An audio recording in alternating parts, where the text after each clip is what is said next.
Reci nam glavne razloge za proteste i koji su studentski zahtevi?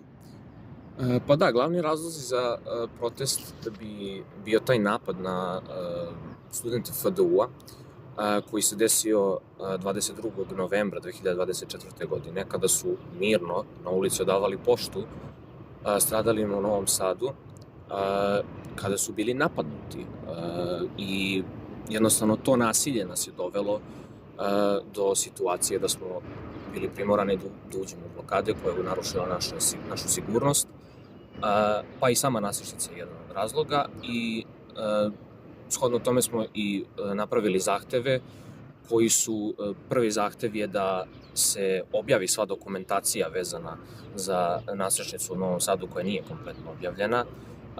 Drugi zahtev bi bio da se privedu i da se jednostavno procesuiraju ljudi koji su napadali studenti ispred FDU-a, pa i na svim ostalim protestima.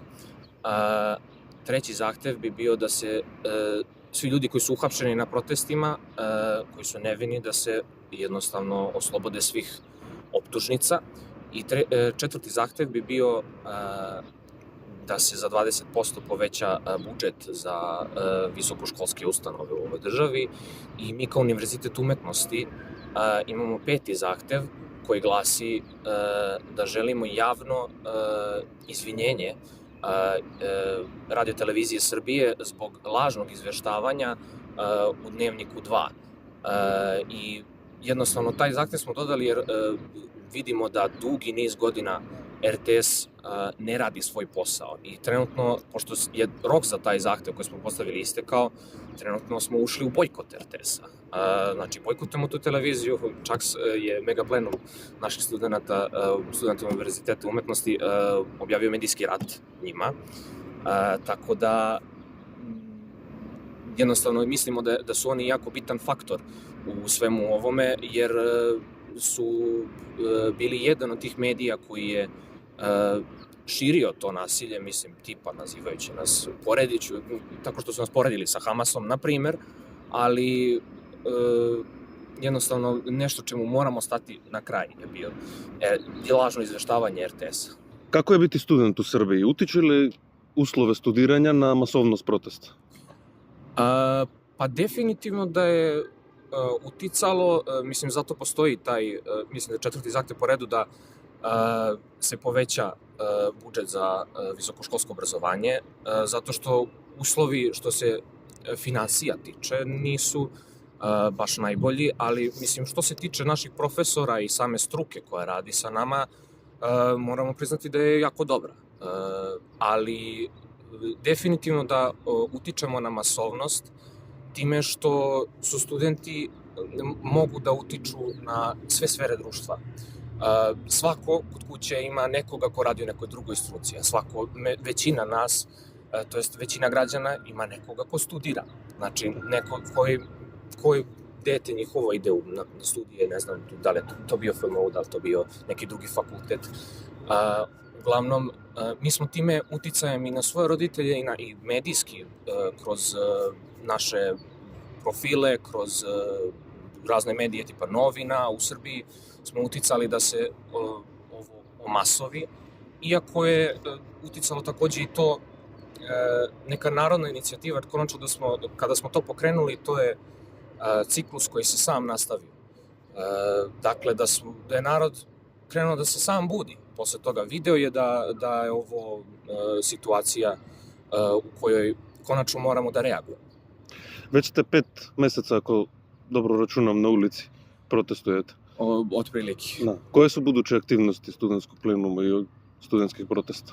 Pa neke buduće aktivnosti bi bile pre svega taj veliki protest 15. koji planiramo u Beogradu, koji bi pozvao sve da dođu iz Srbije, iz regiona. Bio bi to i naravno neki dalji planovi su da kako se ovo nastavlja, da odgovornost koju mi imamo trenutno na sebi se sliva polako uz ostale društvene sfere.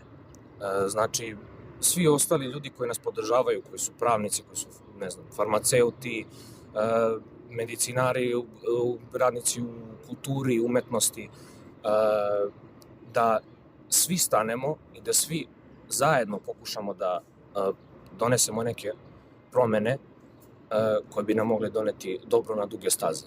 Tako da to su neki otprilike planovi. Reci mi, od kojih ste društvenih faktora dobili najveću podršku za vaše proteste? Pa eto, kao što sam pomenuo, radnici u kulturi bi bili sigurno jedan od faktora. Znači, evo, videli smo pre neki dan vest da je Beogradska filharmonija stala sa radom, Srpsko narodno pozorište, mnoge ustanove kulture, pravnici, naravno, farmaceuti, radnici u medicini, poljoprivrednici, bukvalno apsolutno sve društvene sfere koje možemo da zamislimo, a i šta je najbitnije, prosvetari koji su već duže vreme u štrajku i koji nekako i još i pre blokada su tražili poboljšanje uslova u svojoj branši i ovo im je nekako jedan od, kako da kažem, momenata kada se čini da mogu to i da ostvare i zato smo od njih dobili jako veliku podršku time što su stali uz nas maksimalno, znači malte ne skroz obustavili rad, tako da hvala im na tome mnogo. Tako. Reci mi, kako protesti utiču na srpsko društvo? Ima li vidljivih promjena od kad su protesti krenuli? Kako ocenjuješ to?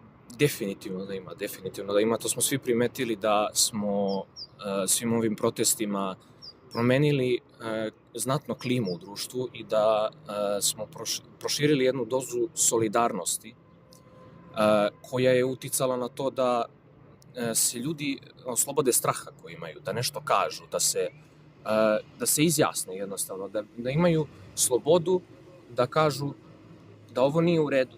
Jednostavno, to ljudi nekako pre nisu osjećali kao da imaju tu slobodu, sada u sve višoj meri vidimo da imaju. Tako. Reci mi, da se upoznat sa studentske proteste koji su bili u Makedoniji 2014-15? Ovo te pitam jer smo mi mediji iz Makedonije i onda jako puno se rade komparacije sa studentskim protestima. Da li možeš da nam kažeš nešto o tome? Pa, kako bih uporedio, ti protesti su kod vas, koliko sam razumeo, bili usmereni konkretno na reformu obrazovnog sistema, mislim, koja se uticala na državni ispit koji ste imali, jel da? Tako. Mi smo imali tu sličnu situaciju, doduše se to razrešilo bez protesta, ali nije da nije isto, otprilike. Mislim, mi isto imamo problema sa visokoškolskim ustanovama, samo ne tako. Mi smo zato stavili taj 4. zahtev da hoćemo promenu u budžetu, ali takođe imamo drugu sferu koja je malo nekako odnosi se na neku drugi problem koji se tiče te korupcije koja je dovela do pada nastrešnice i nasilja, perpetuiranog nasilja koje imamo ovde, koje viđamo svaki dan, maltene, o koje smo oguglali već. Tako da mi smo nekako na širi spektar problema usmereni u odnosu na studentske blokade u Makedoniji. Tako da to je bilo, ja bi nekako samo tu paralelu napravio, pored toga što su, čini mi se, ovde protesti malo masovniji. Tako da, eto, samo to. Hvala ti, Đorđe, želim vam puno sreće. Hvala.